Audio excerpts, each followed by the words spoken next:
21 января в Большом зале Дома культуры Маяковского прошел 7-й конкурс чтецов «Набат войны стучит в сердца», посвященный 76-й годовщине полного освобождения Ленинграда от фашистской блокады в годы Великой Отечественной войны 1941-1945 годов.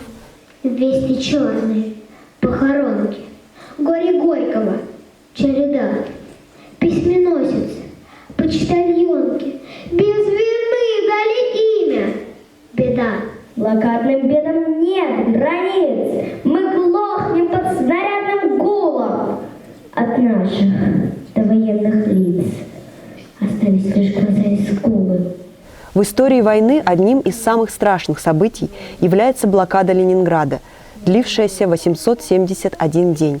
Это самая продолжительная и страшная осада города за всю историю человечества. Почти 900 дней боли и страдания, нечеловеческих мук и испытаний духа, мужества и самоотверженности, которых нам не дано постичь, но дано сохранить в памяти. Этому событию посвящено множество художественных произведений, стихов, песен, фильмов. Но все-таки рассказ не пустый. Несли в победу кошки свою лепту, подняв как флаги серые хвосты.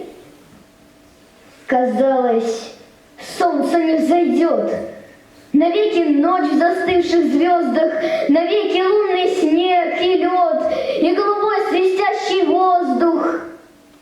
Или будет день, и непременно в час большой душевной тишины я приму неслыханный, нетленный весть, идущую еще с войны.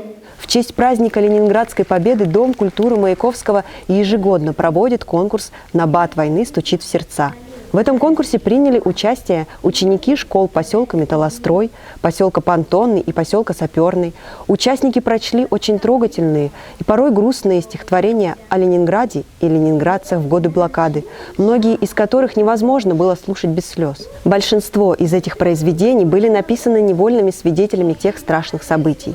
Все от первоклашек до старшеклассников своим выразительным и проникновенным чтением показали и доказали, что память о тех страшных днях и героическом подвиге ленинградцев жива и будет жить. Скинь шапку, гражданин, провозит ленинградца, погибшего на боевом посту. Я слышу осколков удушливый свист. Я ломтик, прозрачен и тонок. И я лежал, и пушек не пугался, напуганный до смерти всей войной.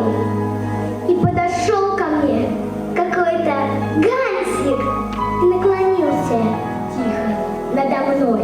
Очень непростой задачей для компетентного жюри конкурса стало определить победителей, лучших чтецов конкурса, награждение которых пройдет на сцене Большого зала Дома культуры Маяковского. О дате мероприятия будет сообщено позднее. Следите за новостями на сайте Дома культуры, а также в группе ВКонтакте. Юлия Яценко, Александр Игнатьев, Металл ТВ.